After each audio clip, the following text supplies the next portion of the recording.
Hello friends, आज आपण बघूयात घरच्या घरी मऊ लुसलुशीत बटाटे पोहे कसे बनवायचे। पहिल्यांदा कढई घेऊन त्यामध्ये तेल टाकून घ्या।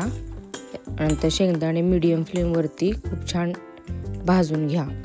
ते झाल्यानंतर एका प्लेटमध्ये किंवा वाटीमध्ये शेंगदाणे भाजलेले काढा।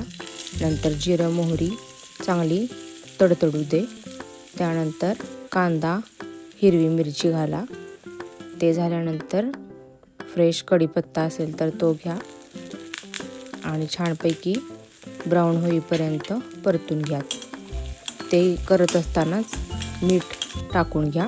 मिठामुळे कांदा लवकर मऊ होतो आणि भाजला जातो छानपैकी। नंतर एकदम छोटे छोटे कट केलेले बटाटे टाका आणि ते देखील परतून घ्या। त्यामध्ये थोडंसं चिमूटभर हिंग, नंतर हळदी हे टाका आणि छान परतून घ्या। सगळे डिटेलचे इन्ग्रेडियंट्स जे आहेत, किती मेजरमेंट, ते सगळे मी डिस्क्रिप्शनमध्ये दिले आहेत।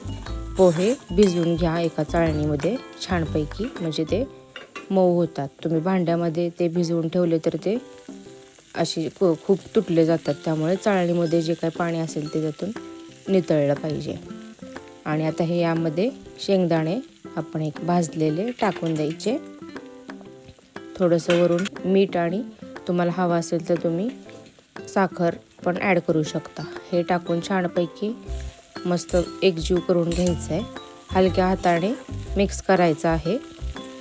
जर तुम्ही खूप फास्ट मिक्स केलं तर पोहे तुटतात। एकदम पोहे नाजूक असतात, आपण भिजवलेले आहेत त्यामुळे हलक्या हाताने सगळा आता जो आपण कांद्याचा वगैरे मसाला बनवला आहे तो मिक्स करून घ्यायचा, म्हणजे हळद पोह्यांना छानपैकी लागली जाईल। एक 5 मिनटं छानपैकी परतल्यानंतर त्यामध्ये थोडंसं पाणी ॲड करायचं आहे। पाणी ॲड केलं म्हणजे अजून थोडे एकदम लुसलुसीत छान होतात पोहे। आणि हळदी पण सगळ्या पोह्यांना लागली जाते आणि आतून पण गरम पोहे होतात, नाहीतर बाहेरून फक्त गरम लागतात आणि खाताना एकदम थंड वाटतात। म्हणून पाणीचा थोडासा हपका मारायचा आणि एक 5 मिनटं त्याच्यावरती झाकण ठेवून वाफ येऊन द्यायची। त्यामुळे खूप छान प्रकारे आतपर्यंत पोहे गरम गरम होतात आणि एकदम मऊसुद्धा होतात। ही एक टीप आहे। असे तुम्ही पोहे केले तर तुमचे पोहे कधीच फसणार नाहीत आणि एकदम टेस्टी पण लागतील।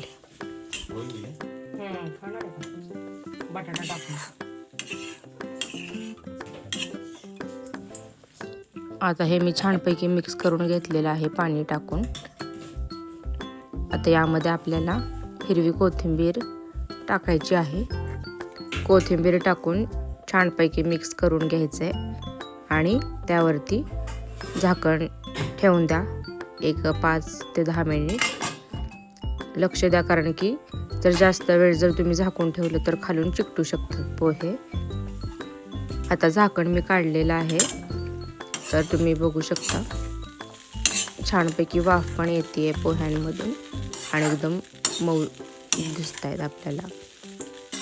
सगळ्या साईडनं पोह्याला हळद पण लागलेली आहे। आता फ्लेम बंद करून आपण मस्तपैकी एक प्लेटमध्ये गार्निश करूयात। हवं तर तुम्ही त्यावरती फरसाण, शेव किंवा दही टाकून खाऊ शकता। Thank you friends, bye bye.